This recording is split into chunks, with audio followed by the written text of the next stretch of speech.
Hello friends, welcome to online classes. मेरा नाम है रजत अग्रहरी। आज आप लोगों का स्वागत है जीएस के हमारे इस सेगमेंट में, जनरल स्टडीज में। आप सभी को पता है सब्जेक्ट चल रहा है पॉलिटी। पिछली क्लास में हम लोगों ने देखा था काउंसिल ऑफ मिनिस्टर्स, मंत्री परिषद और अटॉर्नी जनरल ऑफ इंडिया, महान्यायवादी। अब उसके आगे हम लोग देखेंगे। आप लोगों को पता होगा पॉलिटी की जो क्लास चल रही है हमारी, इस समय चल रहा है आपका संविधान का भाग 5 यानी कि द यूनियन। और आप लोग को यह भी पता होगा, मैंने आपको बताया था उस टाइम पे कि भाग 5 में अनुच्छेद 52 से लेकर के अनुच्छेद 151 तक आर्टिकल्स हैं। ठीक, इन स्थिति में अनुच्छेद 52 से 151 हम लोगों ने सबसे पहले क्या देखा इन टॉपिक्स में? राष्ट्रपति कंप्लीट हो गया।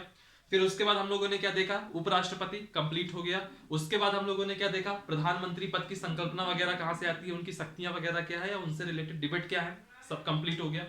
प्रधानमंत्री के बाद हमने उप प्रधानमंत्री को भी समझा कि वो संविधान में ऐसे किसी पद का प्रावधान नहीं है।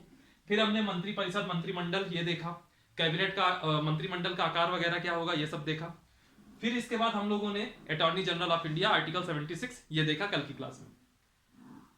आज उसके बाद जो है मेरा मन था संसद पढ़ाने का, आर्टिकल जो 79 में दिया हुआ है, 79 में। लेकिन उसके पहले मैंने आपको बताया भाग 5 कहां तक है? अनुच्छेद 152 तक है। तो भाग 5 का ही एक हिस्सा है, दो अनुच्छेद हैं, अनुच्छेद 148 और अनुच्छेद 149। तो उसको आज हम सबसे पहले करते हैं। सबसे पहले मैं नाम लिखता हूं, उस अनुच्छेद में है क्या, मैं नाम लिखूंगा। बहुत लोगों के दिमाग में तुरंत बत्ती जल जाएगी कि क्या होने जा रहा है। नाम है CAG, कैग। अक्सर आपने सुना होगा controller and auditor general of India. ठीक है,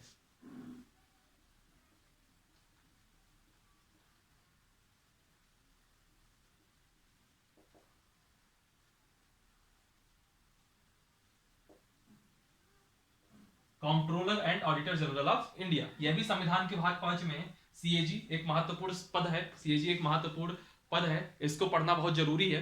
अक्सर एग्जाम में इससे क्वेश्चन आते हैं और ये थोड़ा हल्का सा टफ भी पड़ता है। चीजें समझने की हैं, आपको मैं पूरा कॉन्सेप्चुअल पूरा बताऊंगा ताकि आप लोगों को ये सब चीजें आसान लगे। वीडियो आप लोग पूरा देखिएगा, वीडियो को आप लोग लाइक करिए। कहीं भी कोई पॉइंट में अगर आपको डाउट लग रहा है या अगर आप कोई प्रैक्टिस कर रहे हो, पॉलिटी से रिलेटेड क्वेश्चन कोई जनरेट हो रहा है, तो आप कमेंट बॉक्स में जाइए और उसमें अपना क्वेश्चन लिखिए कि ये क्वेश्चन में हमको यहाँ पे डाउट लग रहा है। ठीक है, और चैनल को सब्सक्राइब करिए और ज्यादा से ज्यादा अपने जो फ्रेंड सर्किल है, फैमिली सर्किल है, फ्रेंड सर्किल है, वहां पे इस चैनल को पहुंचाइए। चलिए, सबसे पहले इसका CAG का फुल फॉर्म देखिए, controller and auditor general of India. इसको हिंदी में कहते हैं भारत का नियंत्रक और महालेखा परीक्षक। भारत का नियंत्रक तथा महालेखा परीक्षक। ठीक, ये हिंदी का नाम है इसका CAG। और इसको और शॉर्ट में क्या कहते हैं, मतलब जैसे बोलचाल की भाषा में कैग। कैग की रिपोर्ट आ गई, CAG की रिपोर्ट आ गई, अक्सर हम लोग ऐसा बोलते हैं। ठीक है, अब सोचिए CAG का एक वन लाइनर देखिए। कभी भी अगर आपसे पूछ लिया जाए कि लोक वित्त का संरक्षक किसे कहा जाता है, लोक वित्त का संरक्षक किसे कहा जाता है, तो आप हमेशा कहेंगे CAG को कहा जाता है, कैग को कहा जाता है लोक वित्त का संरक्षक। ठीक है, और जो बाबा साहेब अंबेडकर थे, डॉक्टर भीमराव अंबेडकर, अंबेडकर ने CAG के पद को सबसे महत्वपूर्ण पद माना है। ये दो फैक्ट हैं जिनको आपको याद होना चाहिए। बाबा साहेब अंबेडकर ने CAG के पद को सबसे महत्वपूर्ण पद माना है और CAG को लोक वित्त का संरक्षक कहा जाता है। ये रही आपकी छोटी छोटी बातें। ठीक है, अब हम सबसे पहले, जैसे कि जब हम राष्ट्रपति पढ़ते हैं तो हम देखते थे कि आर्टिकल 52 में राष्ट्रपति का प्रावधान है। प्रधानमंत्री पद का प्रावधान 74 क्लॉज 1 से आता है। उपराष्ट्रपति का प्रावधान 63 में आता है, आर्टिकल 63 में। अटॉर्नी जनरल आर्टिकल 76 में आता है। उसी प्रकार ये CAG की नियुक्ति होगी, ये कहां लिखा है? CAG एक होगा, ये कहां लिखा है? तो मैं बता दूं, CAG पद के प्रावधान की संकल्पना आती है आपकी अनुच्छेद 148 में। ठीक, अनुच्छेद 148 कहता है कि एक CAG होगा, एक CAG होगा जिसकी नियुक्ति राष्ट्रपति, प्रेसिडेंट करेगा।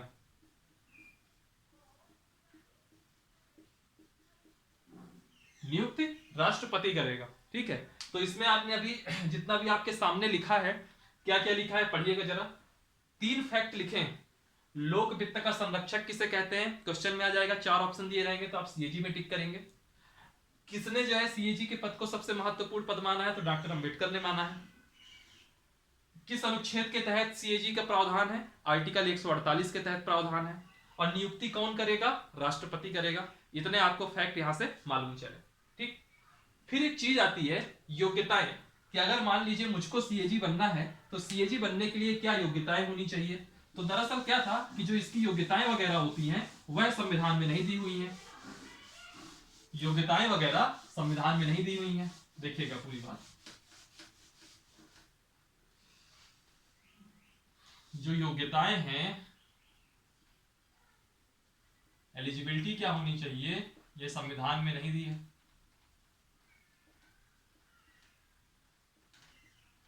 ठीक, फिर एक अनुच्छेद है आर्टिकल 149, जिसके अंदर सीएजी अधिनियम आता है। ठीक है, और जो सीएजी अधिनियम आता है यह आपका 1971 का रहता है। सीएजी अधिनियम बना था, सीएजी एक्ट आया था 1971 में, 1971 में। ये कहां पे है, आर्टिकल 149 में है। ठीक है, और आर्टिकल 149 में ही सीएजी अधिनियम दिया हुआ है और साथ में सीएजी की शक्तियां भी बताई गई हैं कि सीएजी की क्या क्या पावर रहेगी, कैग की क्या क्या पावर रहेगी। ठीक, सबसे पहले सीएजी अधिनियम 1971 के अंतर्गत 2 पॉइंट आते हैं। दरअसल वो 2 पॉइंट ही सीएजी बनने की योग्यता की शर्तें हैं। कौन कौन से वो 2 पॉइंट हैं, देखिएगा। पहला, एक तो आप रट लीजिए, भारत का नागरिक होना चाहिए। ये तो बहुत बेसिक चीज है, भारत का नागरिक हो। ठीक, और जो ये दूसरा पॉइंट कह रहा है, यह सीएजी बनने की एक्चुअल में एक सबसे बड़ी शर्त है। क्या होना चाहिए, देखिए, या तो लोक वित्त विशेषज्ञ हो,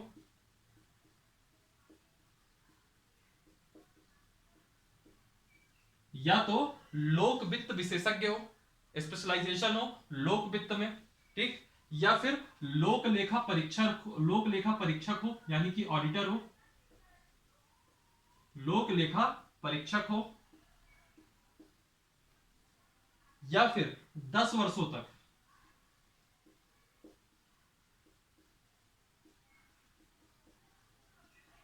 10 वर्षों तक लोक अधिकारी रहा हो।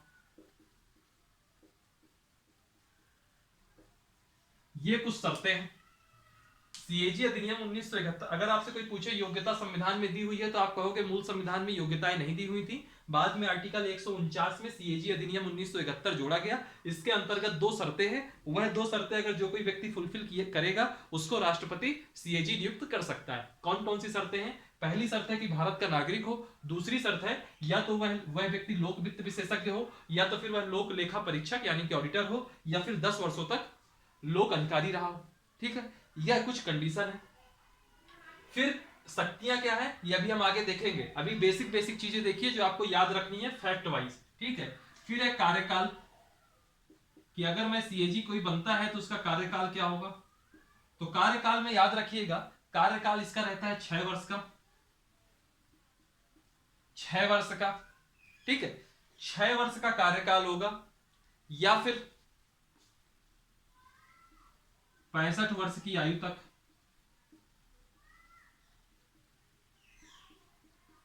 यानी कि मान लीजिए मेरी उम्र जो है आज की डेट में 62 ईयर्स है, 62 साल है, मुझको सीएजी नियुक्त किया गया, तो इसका मतलब ये नहीं है कि मैं 6 साल तक रहूंगा, कि मेरी उम्र 68 वर्ष तक जाएगी तो मैं सीएजी बना रहूंगा। नहीं, जैसे ही मेरी 65 वर्ष की आयु होगी मेरा रिटायरमेंट हो जाएगा। और मान लीजिए मेरी उम्र जो है अभी 54 साल ही है, 54 ईयर्स है, तो ऐसा नहीं है कि मैं 65 साल जब तक नहीं हो जाता तब तक मैं सीएजी बना रहूंगा। उस कंडीशन में क्या होगा कि 6 साल के लिए मैं सीएजी रहूंगा, यानी कि 54 वर्ष की अगर मेरी उम्र है तो 60 वर्ष की उम्र तक मैं सीएजी रह सकता हूं। यानी कि जो पहले हो जाए, या तो 6 वर्ष का कार्यकाल पहले हो जाए, या 65 वर्ष की उस व्यक्ति की आयु पहले हो जाए, वैसे ही सीएजी का कार्यकाल खत्म हो जाएगा। फिर आता है पदमुक्ति। ये बहुत छोटे छोटे फैक्ट हैं जो आपको पूछ लेगा अक्सर। इनकी पदमुक्ति कैसे होगी, इनको निकाला कैसे जा सकता है। तो इनको जो निकाला जाएगा वह सुप्रीम कोर्ट के जज को हटाने की प्रक्रिया के समान है। अब सुप्रीम कोर्ट के जज को हटाने की प्रक्रिया क्या है, जब हम न्यायालय पढ़ेंगे तब देखेंगे। यहां से केवल इतना समझ लीजिए कि ये जो है प्रक्रिया बहुत ही ज्यादा जटिल है, यानी कि आप आसानी से सीएजी को आप पदमुक्त नहीं कर सकते। ठीक है, सुप्रीम कोर्ट के जज को हटाने की प्रक्रिया के समान है इनकी पदमुक्ति। फिर एक चीज आता है वेतन। वेतन क्या है? तो वेतन इनका क्या है? सुप्रीम कोर्ट के जज के बराबर। वेतन इनका सुप्रीम कोर्ट के जज के बराबर है, और जो वेतन इनको मिलेगा वह किस पे जाएगा? वह भारत सरकार की संचित निधि पर भारित होगा। इसका मतलब समझिएगा क्या होता है, मैं आगे अभी बताऊंगा, जो निधियां पढ़ाऊंगा तब मैं बताऊंगा। 3 प्रकार की निधि होती है, एक संचित निधि होती है, एक आकस्मिक निधि होती है, एक पब्लिक डेप्ट लोक लेखा होती है। ठीक है, 3 प्रकार की निधियां होती है। तो जो चीजें, जो वेतन संचित निधि पर आ जाता है, इसका मतलब क्या होता है कि जब तक इसका कार्यकाल होगा 6 वर्ष या 65 वर्ष की आयु तक, तो कार्यकाल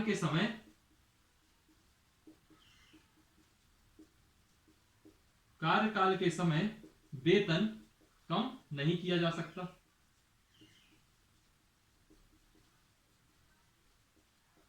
इसका प्रावधान, ये प्रावधान इसलिए है क्योंकि अब सीएजी है, उसकी कुछ ऐसी शक्तियां हैं जो कई बार सरकारों को मुश्किल में डाल देती है। तो कहीं ऐसा ना हो कि आप दबाव बनाने के लिए उनका वेतन कम करने लग जाएं। इसकी वजह से इनका जो वेतन होता है वो संचित निधि पर भारित होता है। संचित निधि पर भारित होने की वजह से आप कभी भी उनका वेतन कम नहीं कर सकते कार्यकाल के समय में। ठीक है, कार्यकाल के बीच में ऐसा नहीं है कि जब नियुक्ति होनी है उस समय की बात अलग है, लेकिन अगर नियुक्ति एक बार हो जाती है तो जब तक उनका रिटायरमेंट नहीं हो जाता तब तक आप उनका वेतन कम नहीं कर सकते। सिर्फ एक ही समय है जब उनका वेतन कम कर सकते हैं, एक ही समय है जब उनका वेतन कम कर सकते हैं कार्यकाल के समय में। अगर आपने पिछली क्लासेस को देखा होगा तो आपको याद होगा। आप लोग कमेंट करिए, मैं थोड़ी देर में इसका आंसर बताऊंगा। मैं भी तो जानूंगा आप लोग कितना इन्वॉल्व होते हैं। ठीक है, फिर इसके बाद आता है सीएजी के कार्य या शक्तियां। सीएजी की पावर्स क्या है या इसका काम क्या क्या है?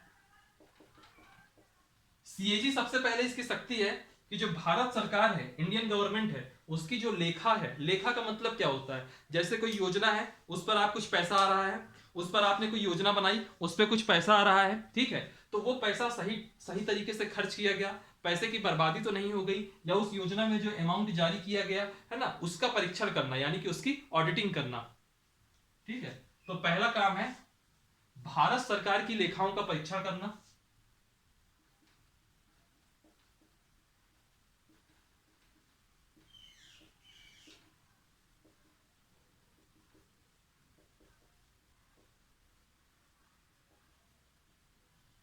ठीक है, याद रखिएगा भारत सरकार की लेखाओं का परीक्षण करना। जैसे कि मान लीजिए किसी योजना या किसी उद्देश्य से धन खर्च कर लिया गया, उसके बाद ये आएंगे ऑडिटिंग करने। इसका मतलब होता है कि जब कांड हो गया, अगर किसी को करप्शन करना होगा तो वो करप्शन हो गया, उसके बाद सीएजी की एंट्री होती है। यानी कि जो इसका कार्य रहता है वो कैसा रहता है? पश्चातवर्ती कार्य रहता है।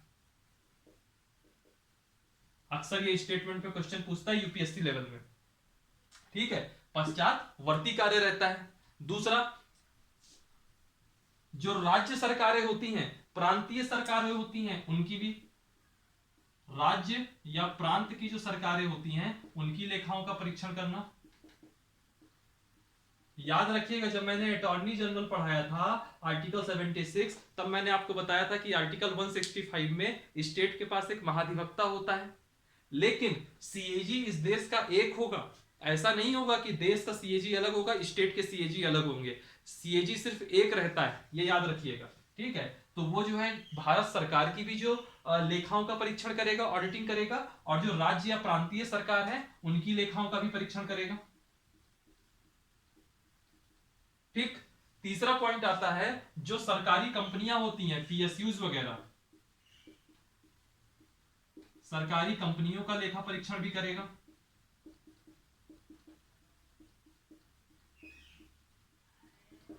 ठीक, सरकारी कंपनियों का भी लेखा परीक्षण करेगा। और एक पॉइंट और याद रखिए, वो है निजी कंपनियां। अब जैसे कोई निजी कंपनी है तो उसका लेखा परीक्षण ये नहीं कर सकता, लेकिन वह निजी कंपनियां जो अपना राजस्व, यानी कि जो रेवेन्यू है वह शेयर कर रही हैं, किसके साथ? भारत सरकार के साथ। ठीक है, उन निजी कंपनियां जो अपना राजस्व सरकार के साथ शेयर करें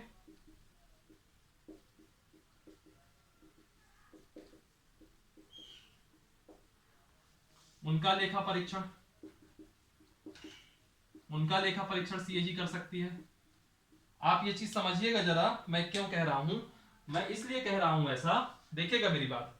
जैसे कि जो आपकी निजी कंपनी है कोई, उसने रोड बनाया, रोड बनाने के बाद वो पीपीपी सिस्टम में बनी, ठीक है, पब्लिक प्राइवेट पार्टनरशिप में। जब वो उस सिस्टम में बनेगी तो जो टोल नाका लगेगा, टोल नाका का जो रेवेन्यू जनरेट होगा, उसमें दो पार्टी रहेंगी शेयरिंग के लिए, एक भारत सरकार रहेगी और एक निजी कंपनियां रहेगी। जो उनके बीच का कॉन्ट्रैक्ट होगा उसके अकॉर्डिंग शेयरिंग होगी। ये इन्वेस्टमेंट मॉडल होते हैं, जब हम लोग इकोनॉमी पे पढ़ेंगे तो इन्वेस्टमेंट मॉडल की डिटेल से बात करेंगे, कौन कौन से मॉडल होते हैं, ठीक है। अब देखिएगा यहाँ पे बात सुनिएगा मेरी बात। तो रेवेन्यू किसने शेयर किया? भारत सरकार ने शेयर किया ना, यानी कि एक पार्टी भारत सरकार हो गई, तो उस निजी कंपनी की ऑडिटिंग भी सीएजी कर सकता है। और मान लीजिए कुछ ऐसी कंपनियां हैं जिनकी स्थापना संसद के माध्यम से हो, संसद से बनी कंपनियों का परीक्षण,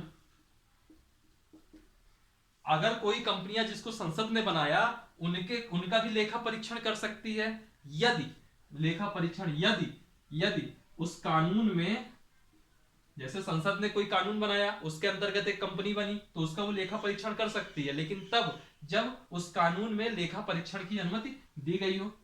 अगर कानून में लेखा परीक्षण या ऑडिटिंग की अनुमति दी गई हो। अब देख लीजिए, इतने कार्य हैं 5। पहला, भारत सरकार की लेखाओं का परीक्षण करना। दूसरा, राज्य सरकारों की लेखाओं का परीक्षण करना। तीसरा, सरकारी कंपनियों का लेखा परीक्षण करना। चौथा, हर वह निजी कंपनी जो सरकार के साथ राजस्व शेयर करे उनका लेखा परीक्षण करना। पांचवा, अगर संसद किसी कंपनी का निर्माण करती है, संसद कोई कंपनी बनाती है कानून बना करके, और उस कानून में अगर लेखा परीक्षण की अनुमति दे देती है संसद, तो उसमें भी लेखा परीक्षण करना, ठीक है। तो ये आपके 5 कार्य हैं, या यही 5 शक्तियां हैं किनकी? सीएजी की, ये सीएजी की। अब बात आती है कि सीएजी ऑडिटिंग करती किस हिसाब से है। आप इसके स्क्रीनशॉट ले लीजिएगा। जैसे अगर मैंने मिटा दिया तो 10 मिनट का वीडियो रिवाइंड कर, 10 सेकंड का वीडियो रिवाइंड कर लीजिए और फिर उसमें आप स्क्रीनशॉट ले सकते हैं। अब बात आती है परीक्षण, लेखा परीक्षण होता कितने टाइप से है। देखिएगा, सीएजी जो है 2 प्रकार से लेखा परीक्षण करती है।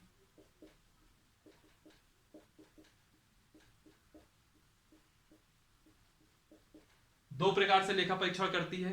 पहला होता है आपका वैधानिक लेखा परीक्षण, लीगल ऑडिट।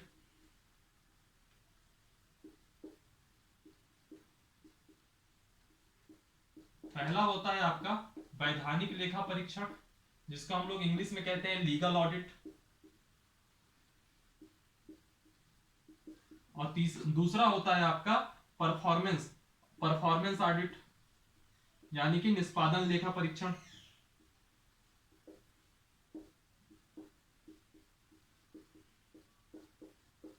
दोनों का मतलब क्या है पहले वो समझिए। लीगल ऑडिट का मतलब ये होता है, लीगल ऑडिट में यह चेक किया जाता है कि जिस उद्देश्य से धन जारी किया गया है, क्या उसी उद्देश्य में धन खर्च किया गया है। इस ऑडिट में यह देखा जाता है कि जिस उद्देश्य से धन जारी किया गया है, तो उसी उद्देश्य से खर्च किया गया है। ऐसा नहीं है कि हम जारी किसी और वजह से करते हैं और खर्च किसी और चीज में किया जा रहा है, तो उसी उद्देश्य से खर्च हुआ कि नहीं, ये क्वेश्चन मार्क। यह ऑडिटिंग होती है वैधानिक लेखा परीक्षण, लीगल ऑडिट में। और जिस उद्देश्य से धन जारी भी किया गया है और अगर उसी उद्देश्य में खर्च भी किया गया है, तो कहीं ऐसा तो नहीं है कि धन की बर्बादी हो गई हो, यानी कि ये होता है निष्पादन लेखा परीक्षण में धन की बर्बादी की जांच करना।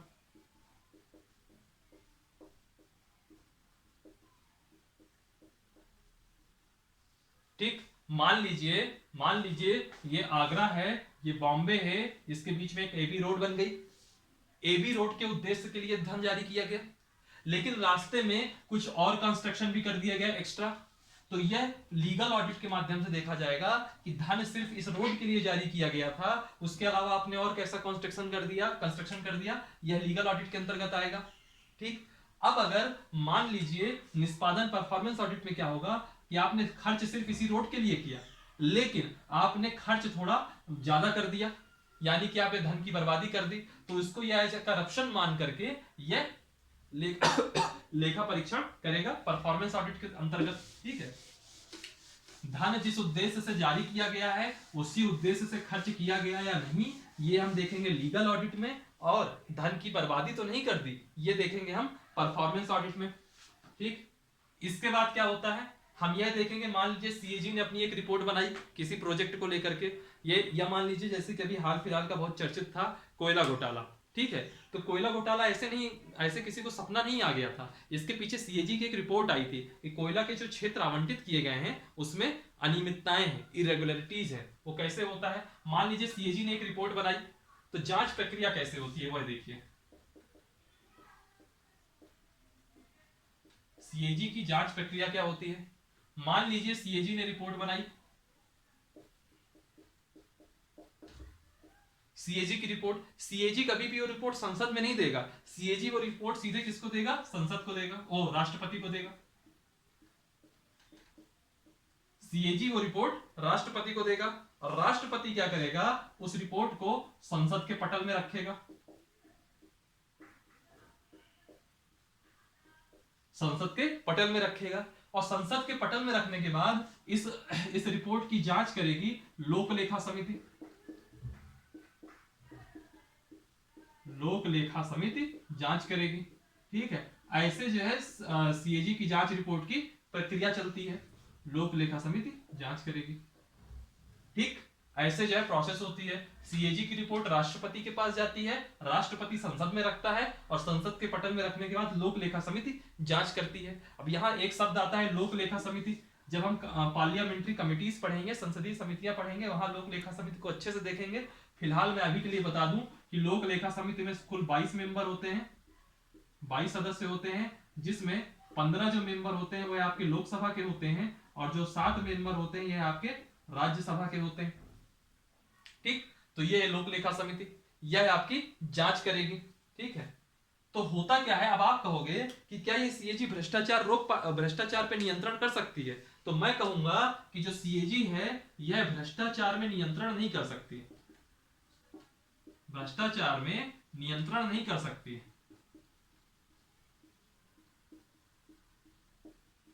लेकिन इसके डर से भ्रष्टाचार रुकता जरूर है, लेकिन रोकती है। अब आप कहोगे कि क्या सीएजी के पास कोई ऐसा प्रावधान है कि अगर इसने देख लिया कि यहाँ इस जगह भ्रष्टाचार हो रहा है तो उसके अगेंस्ट ये कोई लीगल एक्शन ले ले? तो मैं आपको ये बता दूं, सीएजी कुछ नहीं करेगी, सीएजी सिर्फ अपनी रिपोर्ट पेश करेगी। सीएजी के पास इसके अलावा कोई और अधिकार नहीं है।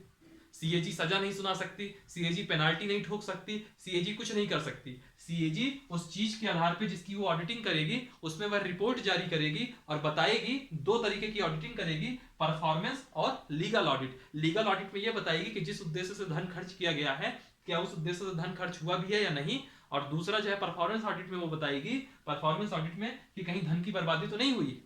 ठीक, लेकिन भ्रष्टाचार में नियंत्रण नहीं करती तो रोकती कैसे? तो रुकता किस लिए भ्रष्टाचार वो बता रहा हूं।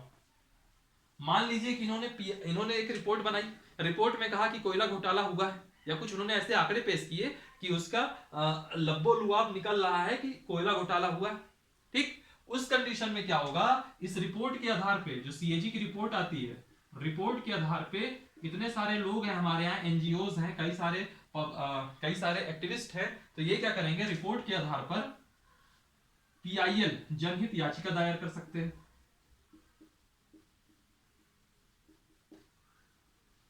ठीक, दूसरी चीज देखिएगा, हमारा देश चुनावों का देश है। आप हर साल देखेंगे तो न जाने कितने सारे राज्यों में चुनाव हो रहे होंगे, है ना। तो जो हमारे यहाँ क्या होता है, एक समय समय पर या नियतकालिक चुनाव चल रहे होते हैं,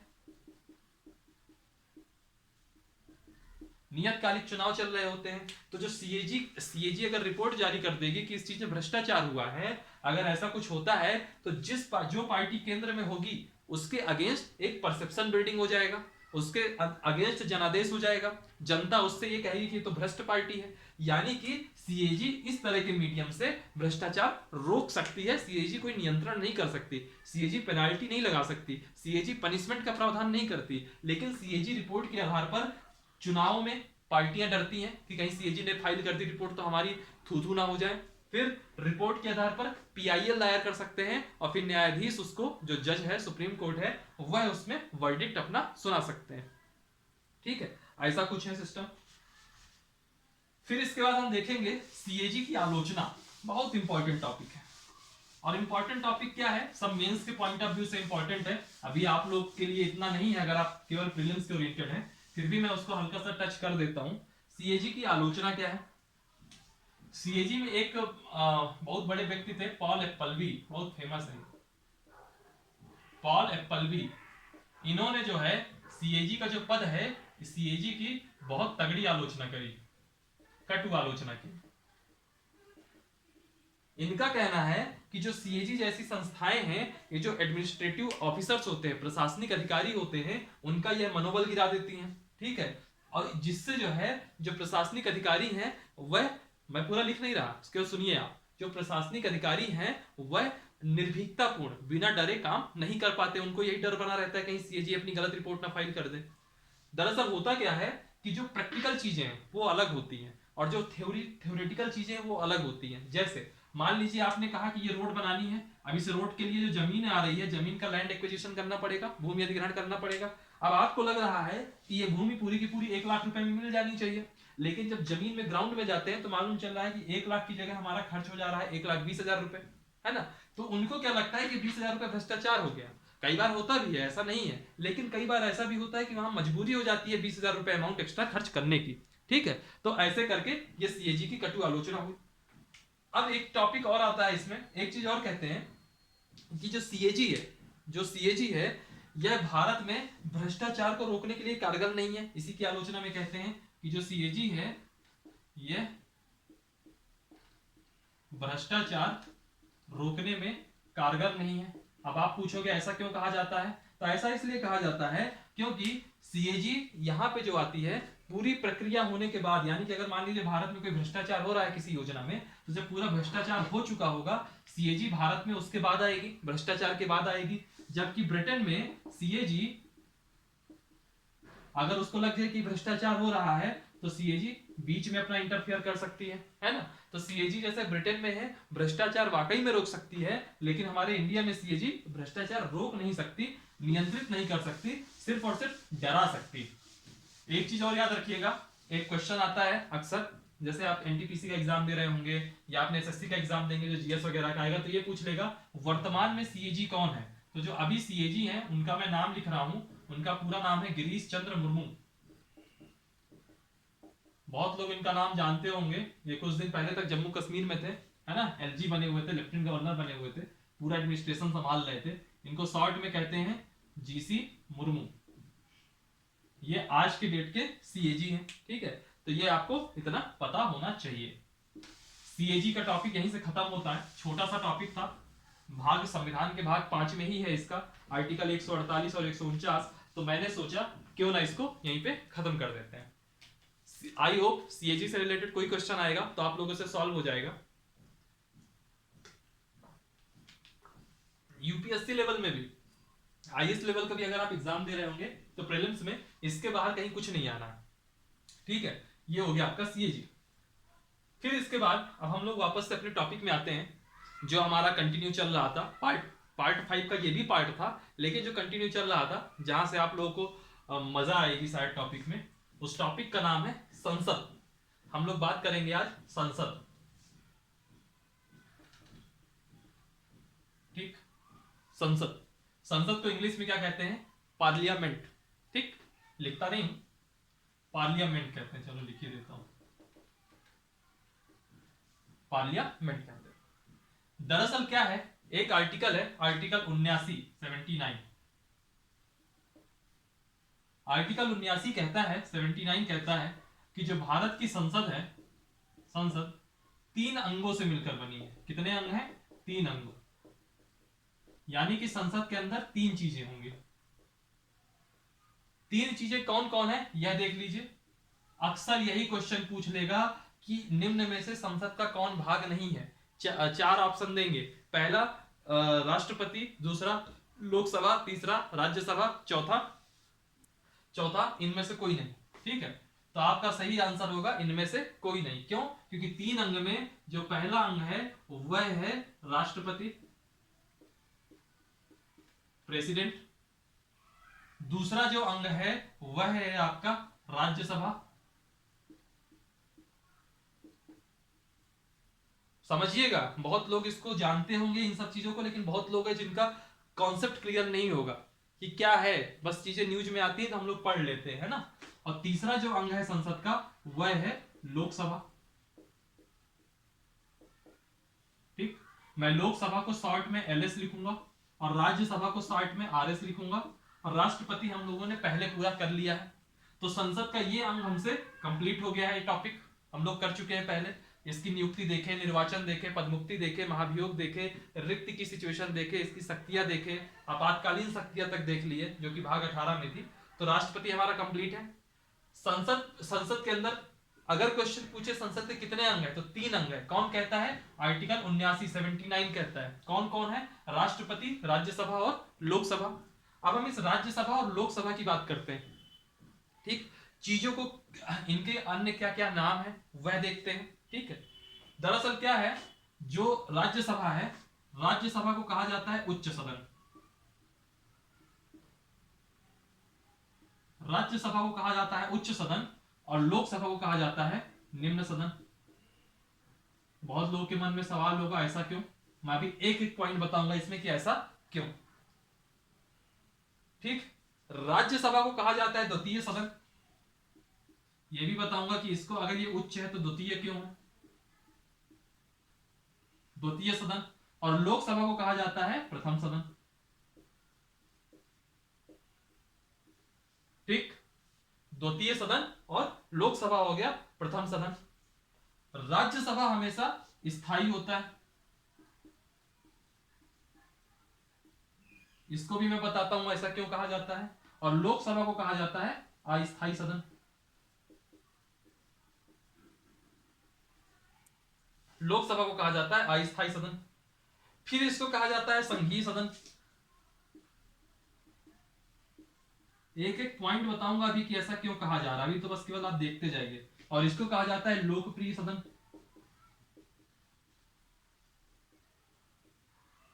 ठीक, अब देखिए क्वेश्चन में अक्सर यही पूछ लेगा, उच्च सदन कौन है? याद रखिए राज्यसभा। निम्न सदन कौन है? लोकसभा। प्रथम सदन कौन है? लोकसभा। द्वितीय सदन कौन है? राज्यसभा। स्थायी सदन कौन है? राज्यसभा। अस्थायी सदन कौन, सॉरी स्थायी सदन कौन है? राज्यसभा, सही है। अस्थायी कौन है? लोकसभा। फिर पूछेगा संघीय सदन कौन है? राज्यसभा। लोकप्रिय सदन कौन है? लोकसभा। इतनी बात आपको समझ में आई? अब आप कहोगे इतनी चीजें रटेंगे क्या? तो मैं इसका सबके पीछे का कॉन्सेप्ट बताता हूं, ऐसा क्यों कहा गया।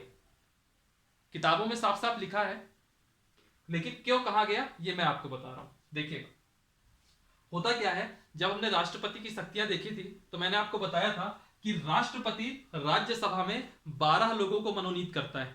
ये मैंने पहले बताया था, कि राज्यसभा जब पढ़ाऊंगा तो और अच्छे से बताऊंगा। राष्ट्रपति राज्यसभा में 12 लोगों को मनोनीत करता है, और उन 12 लोगों को मनोनीत करता है 4 आधारों पर। कौन कौन से वो आधार थे? साहित्य, कला, विज्ञान और समाज सेवा। साहित्य, कला, विज्ञान और समाज सेवा। ठीक है, 4 आधारों पर होता है। यानी कि इन 4 आधारों पर जो राज्यसभा में 12 जन पहुंच गए, यानी कि वो योग्य व्यक्ति होंगे, है ना। तो ये जो योग्य व्यक्ति की वजह से या योग्यता के कारण इसको उच्च सदन कहते हैं और इसको निम्न सदन कहते हैं। ठीक, अब आते हैं कि इसको प्रथम सदन क्यों कहते हैं, इसको द्वितीय क्यों कहते हैं, इसको प्रथम क्यों नहीं कह देते। क्या होता है, शक्तियां, कई मामलों में लोकसभा को अनन्य शक्तियां हैं, और वो जो कई मामले हैं वो बहुत इंपॉर्टेंट मामले हैं। हालांकि 3 मामले ऐसे भी हैं जहां राज्यसभा के पास अनन्य अथाह शक्ति है। 3 मामले ऐसे हैं, जब मैं बात करूंगा article 249, article 312, article 67 clause B, उसकी मैं बाद में बात करूंगा। अभी हम बात कर रहे हैं सिर्फ शक्तियां, नॉर्मल शब्द समझिए आप। शक्तियों के मामले में लोकसभा के पास शक्तियां थोड़ी ज्यादा रहती हैं, इसलिए इसका नाम है प्रथम सदन।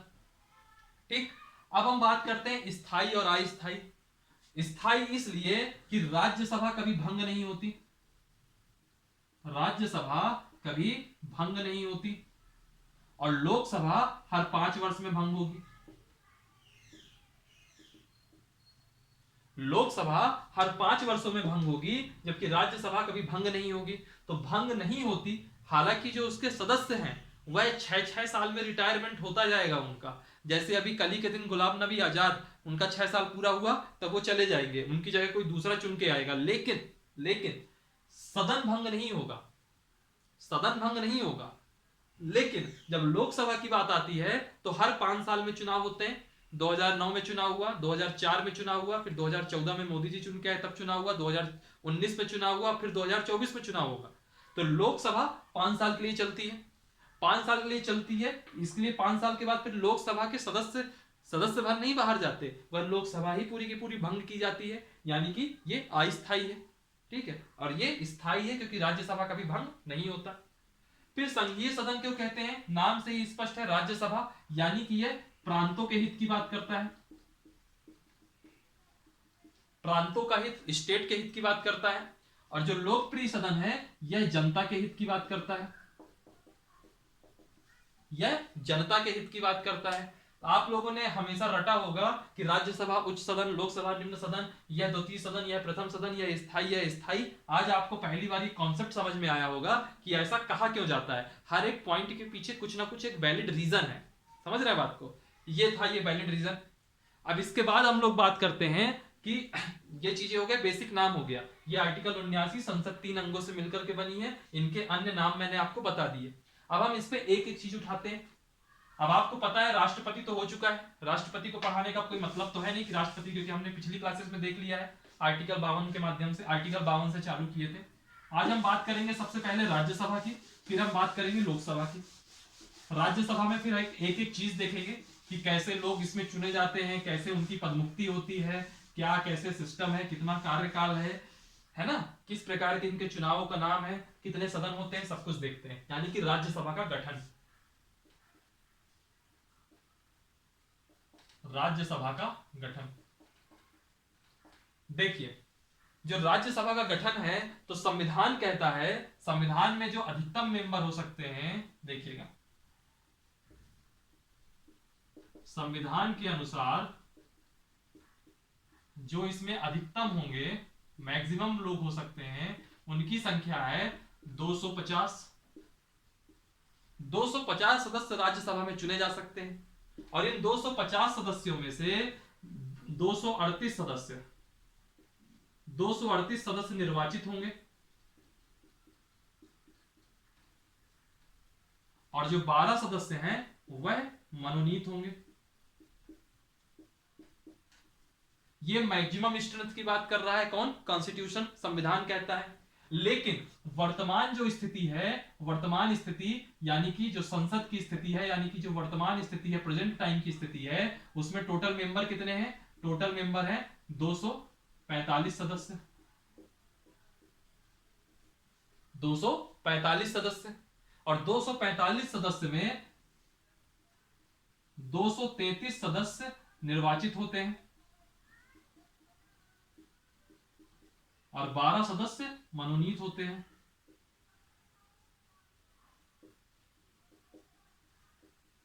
दो 233 इलेक्टेड हुए और 12 आपके नॉमिनेटेड हुए। यहां संविधान की प्रावधान तो 250 कहता है कि आप मैक्सिमम 250 कर लो, लेकिन वर्तमान में है कितने, 245, 12 नॉमिनेटेड और 233 इलेक्टेड।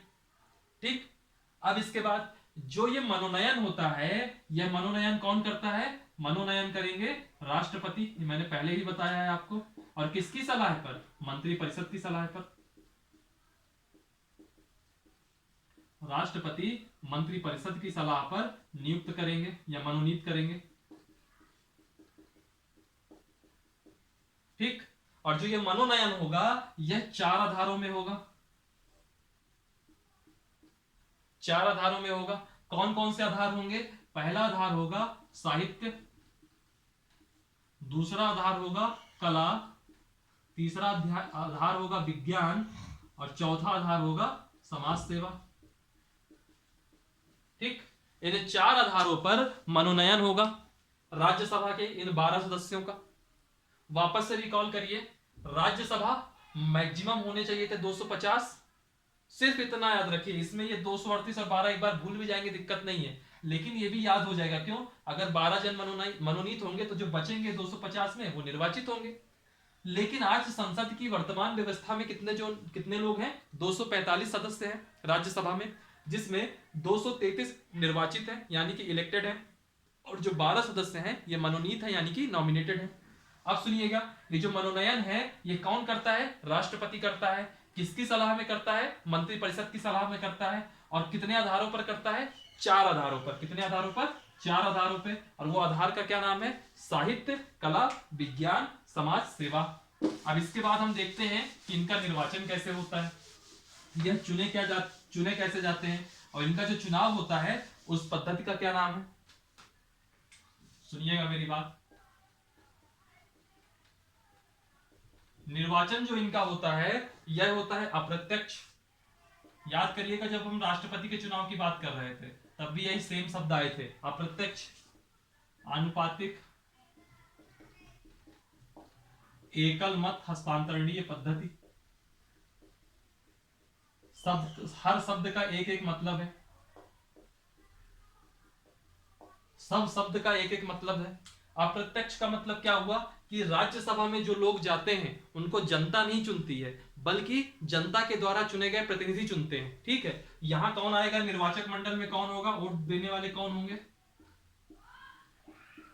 निर्वाचक मंडल में कौन होगा? जिस राज्य से राज्यसभा में सदस्य जा रहे हों, जैसे यूपी का कुछ कोटा होगा, एमपी का कुछ कोटा होगा, छत्तीसगढ़ के कुछ कोटे होंगे राज्यसभा में, है ना, कितने सीटें हैं। ठीक है, तो जैसे एमपी में संख्या याद नहीं है मुझको, अभी मैं बताऊंगा बाद में इसको। ठीक है, निर्वाचक मंडल में कौन होगा? उस राज्य विधानसभा के, जिस राज्य से कोटे से लोग राज्यसभा के सांसद बनने जा रहे हो, उस राज्य विधानसभा के निर्वाचित विधायक, निर्वाचित MLA, member of legislative assembly. ठीक है, राज्य विधानसभा के जो निर्वाचित एमएलए होंगे वह निर्वाचक मंडल होंगे। यानी कि मैंने जिसको विधायक बनाया वह विधायक वोट डालेगा राज्यसभा के लिए कि राज्यसभा में कौन जाएगा, मैं वोट नहीं डालूंगा। इसलिए इसको हम क्या कहते हैं? अप्रत्यक्ष। आनुपातिक, जिस प्रदेश की जितनी जनसंख्या है, जिस प्रदेश की जितनी जनसंख्या है उसका उतना ही राज्यसभा में अनुपात है, उतनी ही उसको सीटें मिलेंगी। आप देखोगे कि उत्तर प्रदेश सबसे बड़ी जनसंख्या वाला राज्य है, तो सबसे ज्यादा राज्यसभा के मेंबर उत्तर प्रदेश से ही जाएंगे।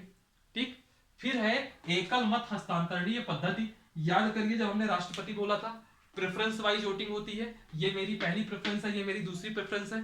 मान लीजिए कि मेरी पहली प्रेफरेंस वाले को वोट कम मिले, तो जो सेकंड राउंड की काउंटिंग होगी तो जो मेरी सेकंड प्रेफरेंस वाला कैंडिडेट होगा उसको मेरा पहला प्रेफरेंस का वोट मिल जाएगा। यहां एक लाइन में आपको थोड़ा सा खिचड़ी हो गया होगा। अगर खिचड़ी हो गया है तो राष्ट्रपति का निर्वाचन कैसे होता है वो वाली क्लास जरूर करिएगा, उसमें पूरा डिटेल में बताया था। सेम वही प्रोसेस यहां पर भी है। ठीक, तो ऐसे जो है आप निर्वाचन होगा, और निर्वाचक मंडल में कौन होंगे? राज्य विधानसभा के सभी निर्वाचित सदस्य। ठीक है, और एक चीज याद रखिएगा, कार्यकाल। राज्यसभा का कार्यकाल क्या होगा? याद रखिएगा, राज्यसभा कभी भंग नहीं होती। अक्सर ये क्वेश्चन आता है, हर एग्जाम में आता है, राज्यसभा कभी भंग नहीं होती। ये बहुत इंपॉर्टेंट स्टेटमेंट है, लड़का ये छोटे स्टेटमेंट में कंफ्यूजन हो जाता है। लेकिन जो राज्यसभा के सदस्य हैं, उनका जो कार्यकाल होगा वह 6 साल का होगा। दोनों चीजें समझिएगा, राज्यसभा का मतलब यहां सदन से है, सदन से है। सदन कभी भंग नहीं होता, लेकिन जो उसके मेंबर हैं वो हर 6 साल में चले जाएंगे आपके। अब सुनिएगा मेरी बात, राज्यसभा के सदस्य हैं, 6 साल में आपके वो उनका रिटायरमेंट होगा। जैसे अभी हाल में गुलाम नबी आजाद का रिटायरमेंट हुआ, और भी उनके साथ 3 जन थे, शमशेर सिंह थे एक, और भी 2 जन थे, उनका रिटायरमेंट होता है 4 लोग का एक साथ। और सुनिएगा, हर दूसरे वर्ष, क्योंकि राज्यसभा तो कभी भंग नहीं होती, तो हर दूसरे वर्ष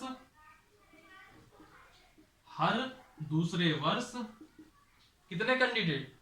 1/3 राज्यसभा के मेंबर रिटायर होते हैं या उनका कार्यकाल समाप्त होता है।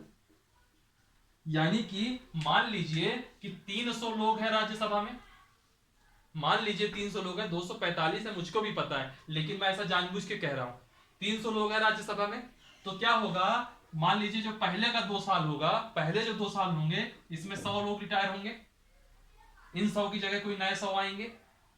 फिर अगले 2 साल बाद जो मान लीजिए, ये अभी बात कर रहा हूं मैं 2020 की, फिर 2022 में अगले 100 लोग रिटायर होंगे, फिर 2024 में अगले 100 लोग रिटायर होंगे। यानी कि जितने सदस्य होंगे उसका 1/3 हर दूसरे वर्ष में रिटायर होते हैं, उनकी जगह पे दूसरे लोग चुन के आते हैं, नए मेंबर आते हैं। ठीक है, ऐसा सिस्टम चलता है। यह है राज्यसभा का पूरा सिस्टम। अब इसमें एक चीज हम ये देखेंगे, राज्यसभा में एक चीज याद रखिएगा कि जो प्रतिनिधि है वह राज्यों की जनसंख्या के अनुपात में होते हैं। ये मैंने अनुपातिक वर्ड में आपको ये चीज मतलब समझा दिया था। ठीक है, और होता क्या है राज्यसभा में, आपको याद होगा मैंने पहले भी बताया था उपराष्ट्रपति वगैरह में कि जो राज्यसभा का सभापति होगा वह कौन होगा, राष्ट्रपति होगा, वो सॉरी उपराष्ट्रपति होगा। ठीक है, वह आपका उपराष्ट्रपति होगा। ठीक, इतनी बात समझ में आ गई आप लोगों को। इसके बाद की जो चीजें हैं, उपराष्ट्रपति राज्यसभा का भी सभापति कौन है, उपसभापति कौन है, ये सब चीजें अभी मैं बाद में बताऊंगा। अभी हम बात करते हैं लोकसभा की। ठीक है, लोकसभा का गठन भी जल्दी से देख लेते हैं क्योंकि क्लास का टाइमिंग बहुत तेजी से बढ़ रहा है, 46 मिनट की क्लास हो गई। लोकसभा का गठन, ठीक, लोकसभा के गठन में क्या होता है, जो संविधान बात करता है अधिकतम लोगों की,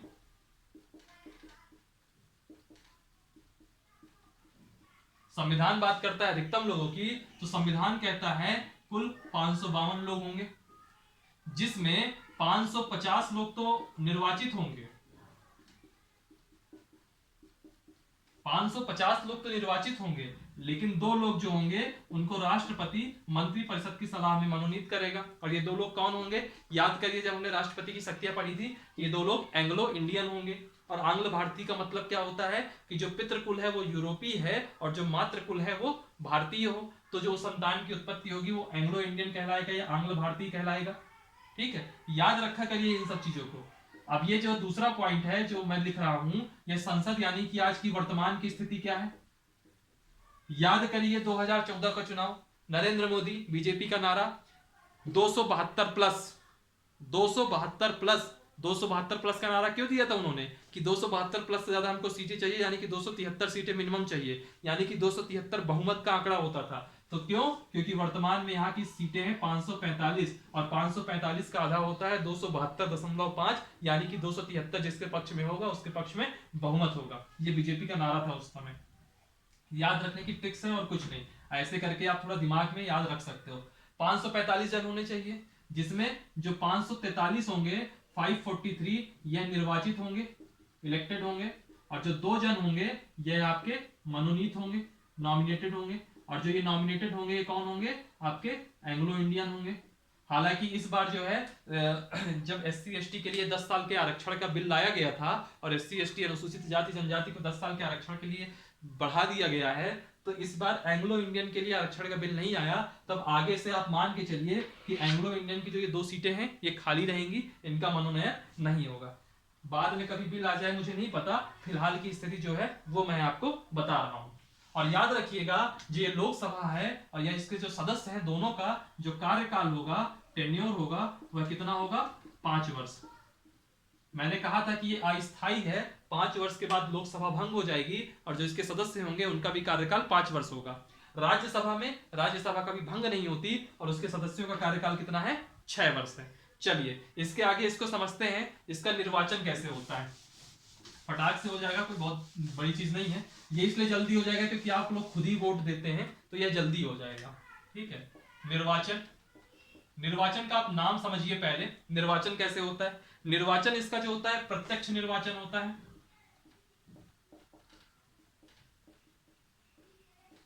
क्षेत्रीय प्रतिनिधित्व होता है। मान लीजिए बनारस है, बनारस एक कंस्टिट्यूएंसी है, अब आप लोग गए वोट डालने, तो बनारस एक क्षेत्र है, उस क्षेत्र का प्रतिनिधित्व हुआ, इसलिए इसको क्षेत्रीय प्रतिनिधित्व कहेंगे। और हम लोग डायरेक्टली वोट डालते हैं, इसलिए इसको प्रत्यक्ष निर्वाचन कहते हैं। और जिस जिस पद्धति से, इसमें किस पद्धति से चुनाव होता है, चुनाव किस पद्धति से होता है, यानी कि किसको कितने वोट मिल जाएंगे तो उसको जीता माना जाएगा, उस पद्धति को कहते हैं first past the post system. ये नाम याद रखिएगा, अक्सर आता है एग्जाम में, first past the post system. यानी कि मान लीजिए टोटल वोट पड़ रहे हैं किसी कॉन्स्टिट्यूएंसी में 1000, मान लीजिए किसी कॉन्स्टिट्यूएंसी में वोट पड़ रहे हैं 1000, 5 कैंडिडेट खड़े हुए हैं, ए भी खड़ा है, बी भी खड़ा है, सी भी खड़ा है, डी भी खड़ा है, ई भी खड़ा है। ए को वोट मिला 150, बी को वोट मिला 50, ठीक है, सी को वोट मिल गया 300, कितना हो गया 300, 450, 500 हो गया, बचा 500। इसको मिल गया मान लीजिए 400, ठीक है, इसको मिल गया मान लीजिए 100। ऐसी कुछ कंडीशन बनी। 1000 का आधा कितना होता है, 500 होता है, और 500 में से एक जोड़ोगे तो 501 होगा। तो कई लोगों को ये लगता है कि अगर 1000 वोट पड़ रहे हैं तो जिसके पक्ष में 501 वोट आएंगे वो जीता माना जाएगा। ऐसा नहीं होता है, जिसने सबसे ज्यादा वोट पा लिया। अब आप लोग अक्सर देखते होंगे कोई एक वोट से आप लोग क्या जीत जाता है, कभी कभी आप सुनते होंगे केवल 15 वोट से कोई जीत गया, कभी कभी आप सुनते होंगे बहुत कम मार्जिन था, 1 वोट से जीता, 2 वोट से जीता, ऐसे आप सुनते होंगे, है ना। तो मार्जिन क्यों इतना, मतलब मार्जिन इतना कम रहता है, इसका मतलब है कि उसने आधे वोट तो पाए नहीं होंगे। तो first past the post system का मतलब यही होता है कि जितने कैंडिडेट होंगे उनमें जो सबसे ज्यादा वोट पाएगा, सबसे ज्यादा वोट पाएगा उसको जीता माना जाएगा। इस प्रोसेस में जो डी है यह आपका जीता माना जाएगा।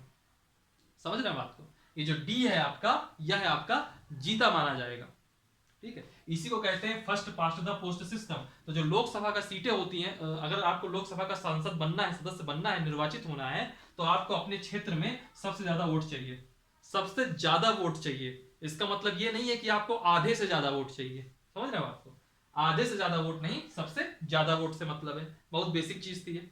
फिर एक चीज बता देता हूं मैं, क्षेत्रीय प्रतिनिधित्व यह कैसे तय करते हैं, क्षेत्रीय प्रतिनिधित्व कैसे तय करते हैं। इस पूरे देश को, ये पूरा देश है मान लीजिए, मुझसे नक्शा तो नहीं बनाऊंगा मैं अभी, ठीक है, आप लोग हंसेंगे, नक्शा नहीं बना रहा ये, मान लीजिए पूरा देश है, ठीक है, भारत का नक्शा नहीं है ये, भारत का ही मान लीजिए, ऐसे कुछ कर लीजिए, ये भारत का नक्शा है।